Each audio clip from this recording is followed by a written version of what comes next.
Well, hello, everyone, and welcome back to our monthly market update. I am super, super excited with the content that we have today because I'm going to show you where you're going to be saving hundreds and hundreds of dollars every month by owning real estate. Okay. Who doesn't want to hear that? What's going on with the tax relief? And did you know that there's a lawsuit that's got everything on hold right now? Well, we're going to talk all about that. We're going to also talk about interest rates, a little bit about home prices in the Dallas-Fort Worth area, everything that you want to know when it comes to real estate in Dallas-Fort Worth area. By the way, I am Callie, the broker owner over at Ritchie Realty. And man, it is December 2023, just days before Christmas, before the New Year's. So let's get started. Let me present to you one of the best Christmas presents that you could have this year. I'm going to go ahead and dive right on in, share my screen with you, but I got to rewind just a bit, right? Okay, because I had this on the wrong screen there to get started with. So let's talk about what is happening in as we are year to date with home prices, something everybody wants to know. Home prices and sales, what's happening in the Metroplex? I'm looking at the four major counties, Tarrant, Dallas, Denton, Collin. Okay, we can see that back last year, the median sales price was 409. Today we're sitting around 402, about 1%, 1.5% less in values than we were year over year. And we still have 19 more days of selling, so this might change a little bit, but nonetheless, this might give you kind of an idea of where we're standing today. What about sales? So last year in Dallas-Fort Worth area, we had a little bit over 77,000 sales. This year, we're going to probably be around 60, so a little over 68,000 sales in the Metroplex. Percent change, 12%, a little over 12% less sales. Okay.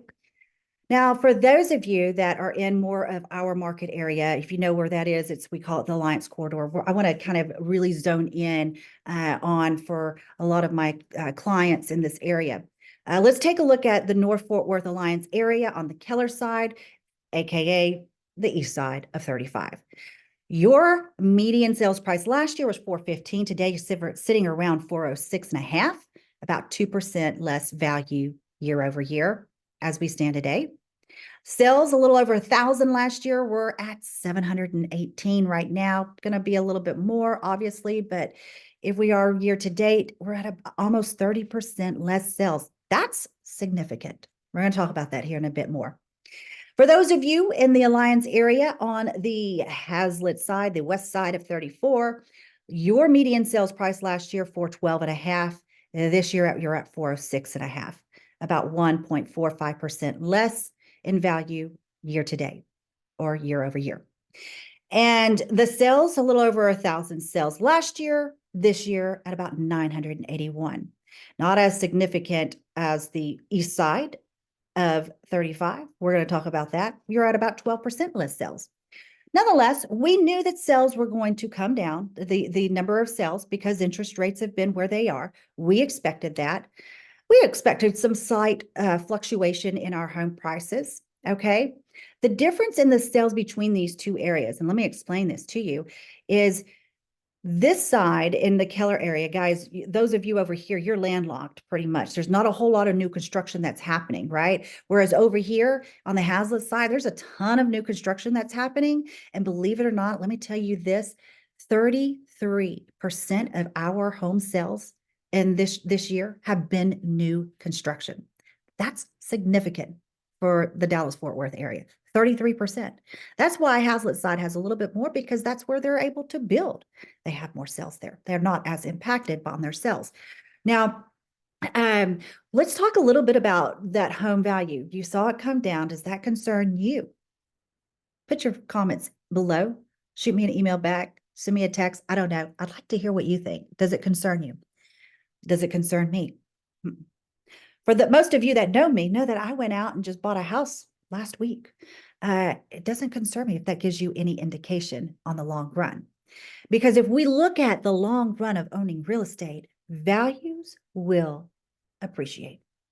And we had a whopping, wow, some unicorn years with appreciation that was just insane over the last couple of years. So the fact that it came down, at 1.5%, average sales price $400,000, as you could see, somewhere around 400. So it came down $6,000.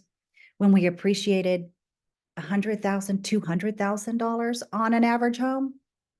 In the grand scheme of things, doesn't concern me. But you got to stay tuned for our 2022-2024 forecast next month to hear more about what is going to actually happen come that time. So that is where we're standing out on value-wise, sales-wise. Tune in 2024 next month, see what's going to happen next year.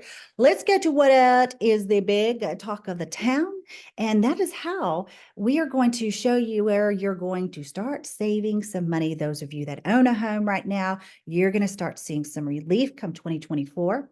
Should have already been in place, but we're going to talk about that too. That is the tax relief that came out. We all voted on as a state. The big state of Texas voted in November and it got approved, right? It was an $18 million tax cut that was coming from the surplus of tax revenue that the state had from the previous years. $12 billion was to reduce the school property tax rate by 10.7 cents. So every school district's going to have a different tax rate. So, but nonetheless, we're seeing some relief in that area. Here's coming some of the other big ones. They increased, if you have a homestead exemption is those of you that if it is your primary residence that you live in, you should have a homestead exemption. We're going to talk about that a little bit too. And if you do, that homestead exemption reduced your tax liability originally by $40,000. So if you had a $200,000 home, you were being taxed by the school property tax at 160, not 200. That has increased to 100,000. So if you own that $200,000 home, you're only being taxed the school property tax by 100,000, not the 200. That's going to be significant. What does that mean to you? For an average person, here as we look at, average prices and then kind of the average of school property tax rate, those are going to vary some, but that means a whopping $1,250 to $1,450 a year. Guys, that's about $100 or so on your mortgage payment every month that you're going to save. We're going to talk about what to do with that, some ideas that I have. One idea that I told my husband was, hey, baby, I just saved us. We got $100 that I get to spend on the nail salon or getting a massage or something else that I get to go shopping with. I don't know. Maybe that's you. But I've got some other ideas of what you could do with that money. That is significant, guys. Does that not just like, if I had like the button that just like the hoorays, we would all be doing that, right? It's incredible. Now, there are some pros and cons to that. I'm not going to get into that in this discussion. It will significantly impact those schools that are more rural, where the average sales price of a home is like 150,000. Now they have less money to, unfortunately, to run their school. So there's going to be a lot of stuff that goes on with that. Let's talk about some other things with this. 3 years, for the next 3 years, there's a 20% cap on the appraisal increases every year for properties valued at 5 million or below. What does that mean? Okay, you own an investment property. I own an investment property. And it's not my homestead. So your homestead, there is a cap at 10% every year. They can only go up on the appraised value by 10%. If it's not your homestead, there hasn't been a cap. So for those of us that have had an investment property over the last couple of years, we have seen those taxes like double, go insane, because they could just raise it to whatever they thought that the value was. It was insane. Now what they're saying is, hey, we're going to cap that at 20% every year for the next 3 years. So there's some relief there for those of you that have investment properties, for those of you that own a business property, or, whatever that is. We're going to see a cap and some relief in that area. The fourth thing is cuts franchise tax for small businesses. Hooray for those of us that have a franchised small business. So this is really, really great news. Like I said, all the savings that we're going to be able to see right there. Now, what can we get some more savings out there? Well, let's talk a little bit about, when does that go into effect? It should have gone into effect like immediately, but of course, anytime somebody does something good, something negative has to come up out there. Somebody always likes to file a lawsuit, right?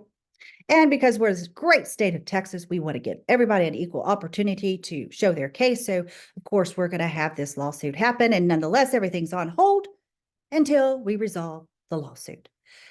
What is the lawsuit about? Well, some right-wing activists claim that the 2023 election was invalid because the state's voting equipment is not certified and the voting machines were not connected to the internet. Legislation has already looked at this and said, what do you think they're going to do? It's expected to be dismissed. Unfortunately, we can't just dismiss it right away, but the trial has been expedited. The trial is to happen no later than 50 days after the election. So we should see that coming about January, February, would be my expectation that we'll be able to kind of put some resolution on this and be able to benefit from that tax relief that we all voted for, right? Now, what should you be doing? What should you be doing to get yourself prepared for this? Because we want everybody to experience that tax relief because for years and years and years, we've been seeing them go up. Number one, make sure that you have your exemptions in place. Do you have your homestead? Again, that's your primary residence. Are you a veteran? Are you disabled? Are you a senior? Are you a survivor of a veteran? Or, there's a lot of different exemptions out there. Make sure that you have all the exemptions that you can have on your house. The one great thing is, especially for like our seniors who are capped at their taxes, this tax relief for some of our seniors, we're seeing them pay zero taxes, school tax on their property. So some great benefits out there. Make sure that you have your exemptions. Number two, verify with your local appraisal district or tax assessor office on the relief that's applied to your account. So you're not going to see it right now. At least I don't think so. I haven't seen it on mine. But when this does, after we have this trial and after we implement it, then make sure that it is applied to your account. The third thing I want you to do, listen very carefully. If you escrow your taxes into your mortgage payment, make sure you're contacting your lender to see if there's a surplus. Now, if this happens January, February, you're not really going to see too much of a surplus, okay? Because the taxes are due by January 31st, and most lenders will go ahead and pay that tax bill in December. It might have already been paid as we're talking right now. So you may not see a big surplus, but if you do, make sure that you get that money either refunded back to you. You can roll it over into payments into your next year. Have them recalculate the payment. So if you're paying $2,500 and your taxes are now $100 or $1,200 less a year, you should see that mortgage payment come down by $100. So it should be $2,400. So make sure that they recalculate that.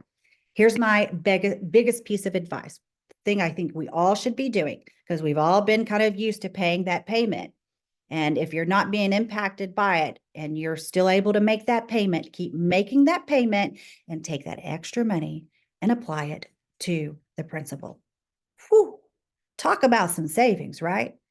Do you know how much if you're paying an extra $1,200 on your mortgage every year, how much that's going to impact, how much less interest you're going to be paying over the grand scheme, how much shorter it's going to make how much more equity you're going to build quicker in your property? That's what I'm going to be doing. So if you're able to do it, follow suit, follow with me, just put it to your mortgage payment. All right. Yeah, I know. I'd much rather go shopping or go get a massage or something like that and spend the money. But let's just face it, I'd rather have more equity at my house. It's probably the wiser thing to do. Now, I'm going to go back to sharing my screen here because I want to go on to another way we're going to be saving some money in 2024. I know this is not my crystal ball prediction and forecast for 2024, but we're going to talk a little bit about mortgage rates. So you saw this last month if you were tuning in. This is from Fannie Mae, MBA, NARD, average three of them, what they expected the mortgage rates to do. And here we are, the fourth quarter. You can see that the projections were 7.43, and today we're standing, as I looked at, is it low biz rate? What is it? Whatever rate.com or whatever it is that we all go to. Today they're saying they're 7.32, so we're pretty on par with that. As you can see, the expectation is over 2024, we're going to continue to see those rates come down. That is really great news. And here's the deal, even better news. I know there was some talk about rates going up before the end of the year. It doesn't look like that's going to happen. I heard from a little bird or a few little birds that have some really great insight. When the Feds meet this week, I think it's going to be on Wednesday, that they're not going to make any changes to the rate. So we should be pretty much tight with where we are right now. That's the good news. We're not going to see another hike in rate. I think we're kind of done doing that hike in rates, and hopefully over the next year, we're going to start seeing those rates come down. So this is going to have a big impact on affordability. We've got less of a tax liability. We've got less on interest rates. It is going to put some consumers back in the market. Now, I know this is not my 2024 forecast. You got to stay tuned because there's a lot of stuff that I've been hearing that you're going to want to know that I'm not going to cover here. Okay, too much time. So there you go, guys. I think that potentially next year, if you're paying $2,500 on your mortgage payment and the rates come down to a level that it's worth refinancing, you take advantage of that. And hey, guys, you could be putting hundreds and hundreds and hundreds of more dollars back into your pocket. So there you go. There's the good news. You're welcome. Merry Christmas. All right. Now, if you are not already doing so, I have to end with make sure you are subscribing. As you can tell, I'm very passionate about what I'm doing. I've been doing this for 14 years. I have bought and sold my own properties. I have investment properties, and I love, love, love, love, love helping people do very good and build wealth in real estate. So make sure you're subscribing. Where do you subscribe to? Subscribe to this newsletter. We are all over social media, YouTube, Facebook, Instagram, even TikTok, guys. We are everywhere. Of course, we have our website. Make sure you're subscribing so you can tune in to our January 2024 forecast. But even better yet, guys, here's what I want you to do. Pick up the phone. Give me a call. Let's have a talk. Let me help you be successful when it comes to buying, selling, or investing. So until next year, oh, I guess it is going to be next year, the next time you hear from me. Have a Merry Christmas, a Happy New Year, stay safe, and be merry.